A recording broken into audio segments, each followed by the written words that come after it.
नरेश वारिया जी, आप अब देखिए, ये राजकोट से खबर आ गई सौराष्ट्र की।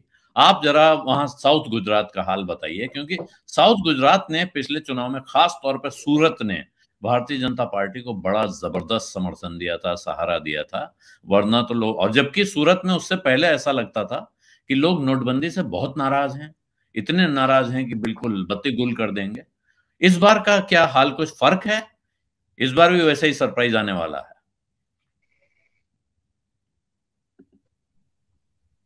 आलोक जी, पहली बात तो पिछली चुनाव में सूरत में जो भी हुआ, यानी दक्षिण गुजरात का जो इलाका है, इसी इलाके ने बीजेपी की सत्ता बचाई थी। 35 में थे, 25 सीटें बीजेपी को देकर साउथ गुजरात ने उनको सीटें नहीं देता अगर साउथ गुजरात, तो बीजेपी की सत्ता नहीं आती।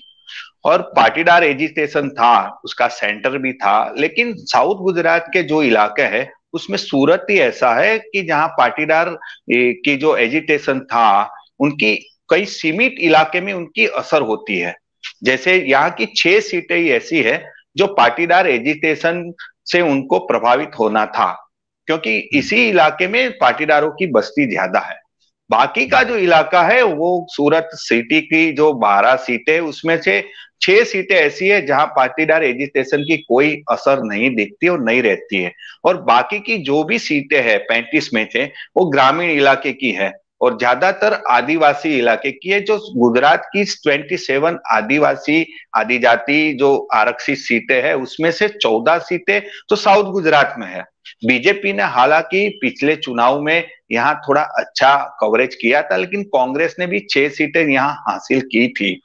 तो जो असर होने वाली थी वो उस इलाके में बीजेपी को यहाँ जो सफलताएं मिली, उसकी वजह मैं ये देखता हूं कि सभी लोग बोलते हैं भाई पाटीदार एजिटेशन का सेंटर होने के बावजूद ये इलाके में असर क्यों नहीं दिखी।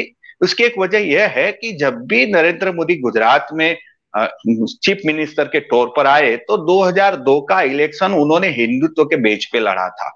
लेकिन बाद में 2007 का इलेक्शन, 2012 का इलेक्शन, ये दोनों एंटी पाटीदार हो गए थे तभी, कि भाई केशुभाई को अन्याय हुआ और पाटीदार जो है उनको नरेंद्र मोदी साइड ट्रैक कर रहे। तो एक पहले 2007 में सूरत ही उसी वक्त भी केंद्र रहा था। 7 बीजेपी के एमएलए थे पाटीदार, उन्होंने अपना रेजिग्नेशन देके वो कांग्रेस में चले गए थे। तो उसी वक्त भी क्या हुआ था, और 2012 के इलेक्शन में केशुभाई ने अपनी पार्टी बनाई तो उनके पर एक धब्बा लगा, एक सिक्का लगा कि ये पाटीदारों की बात करते हैं। तो वो लोग यहाँ चुनाव लड़े। तो 12 में भी ऐसा होगा, जो ओबीसी तबका था वो बीजेपी के साथ खिसका और उनकी यहाँ अच्छी सीटें आई और सभी सीटें मिली। 2017 में भी यही उनका पुनरावर्तित होता है। किसी भी जो पाटीदार इलाके की मैं इसीलिए बात करता हूं क्योंकि गुजरात का अगर कुछ कोई भी बात करे राजनीति की, उसमें पाटीदार को केंद्रित करना पड़ता है। इसी बार भी जो आम आदमी पार्टी कुछ करने वाली है सूरत शहर में या दक्षिण गुजरात में, तो उनका यही फोकस पाटीदार इलाका ही है, क्योंकि वहां ही वो ज्यादा दिखती है। तो पिछले चुनाव में भी ऐसा ही हुआ कि 2015 से पाटीदार एजिटेशन शुरू हुआ। एक नैरेटिव ऐसा गया कि भाई बीजेपी है जो पाटीदारों के सामने झुकती नहीं।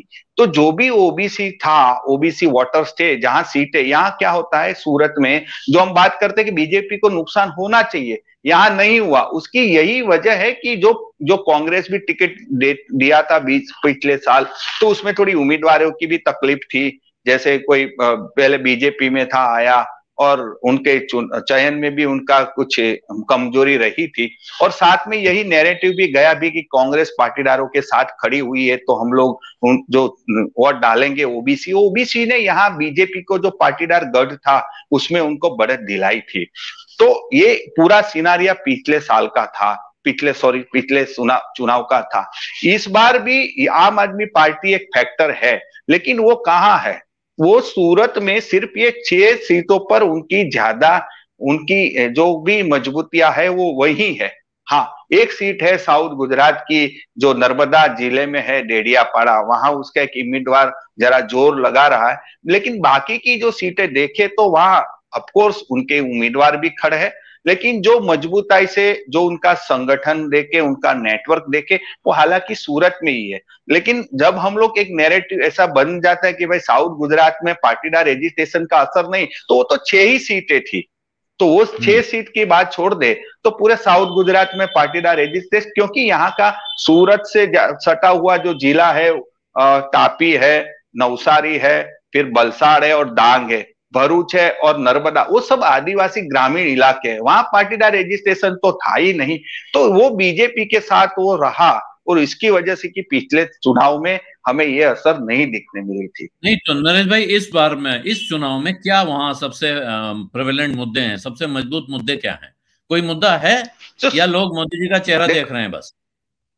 देखो, मुद्दे यहाँ शहरी इलाकों में देखे तो हमारे सूरत की बात पहले करें तो सूरत में क्या है कि हाँ, शिक्षित बेरोजगारी एक अलग मुद्दा हो जाता है और बेरोजगारी अलग मुद्दा है। अगर सूरत की बात करें तो यहाँ असंगठित क्षेत्रों में रोजगारी अच्छी रहती है, तो वो इतना बड़ा मुद्दा नहीं होता।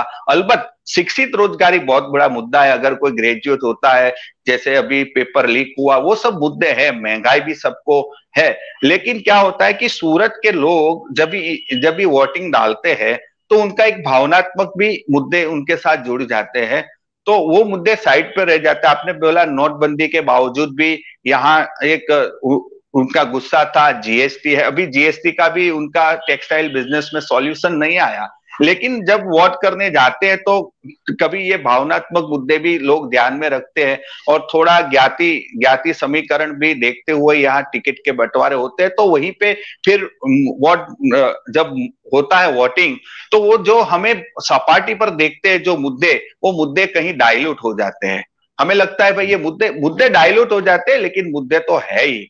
लेकिन इस बार आम आदमी पार्टी ने मुद्दे बनाने की अलबत्त कोशिश जरूर की, लेकिन चुनाव आते आते हमें पता है कि आखिरी दिनों में कल तक जैसे पूरा गुजरात में उनका एक जैसे हिंदुत्व की और आक्रामक हिंदुत्व की और जा रहे सभी नेता, और इस बार साउथ गुजरात में यानी सूरत में भी बीजेपी कमजोर है। वो कहाँ है? पाटीदार इलाकों में ज्यादा है। बड़ा प्रधान नरेंद्र मोदी खुद को यहाँ आना पड़ा, पिछले चुनाव में नहीं आए थे। 2017 में पाटीदार एजिटेशन था, ऐसा लग रहा था 2015 में जो कांग्रेस यहाँ रिवाइवल हुई थी जिस इलाके में, उस इलाके में भी नरेंद्र मोदी ने हालांकि सभा नहीं की थी। इस बार आए, उसको पता है कि यही इलाका है, अगर ये गढ़ है पाटीदार का, वो आम आदमी पार्टी में खिंचक सकता है।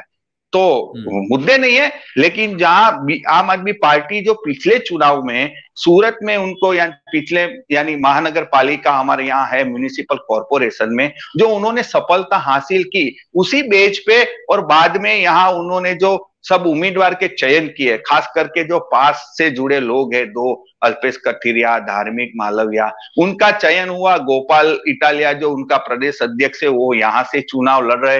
तो जो जहां उनको सफलताएं मिली स्थानीय इकाई के चुनाव में, वही उनका कॉन्सेंट्रेशन ज्यादा है और बीजेपी को यही चुनाव में सबसे ज्यादा टक्कर है या सबसे ज्यादा चैलेंज है, तो यही है।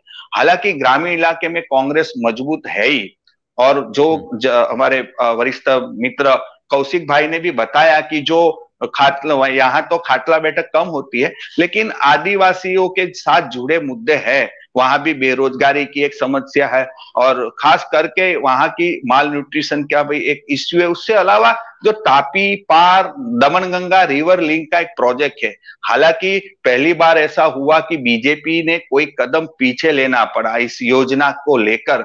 खुद सीएम यहाँ आए, पूरी कैबिनेट यहाँ आई और कैबिनेट के जो भी आदि जाति के मंत्री यहाँ है गुजरात में, 3 जीतू चौधरी और अपने नरेश पटेल, वो दोनों को भी यहाँ साथ रखा सूरत में। और सूरत से उन्होंने एक बार तो पहले योजना स्थगित करने की गांधीनगर से बात हुई थी, फिर सूरत आके उन्होंने एक बड़ा जलवा बनाया और बोला कि भाई ये योजना हम लोग अभी रद्द कर रहे हैं।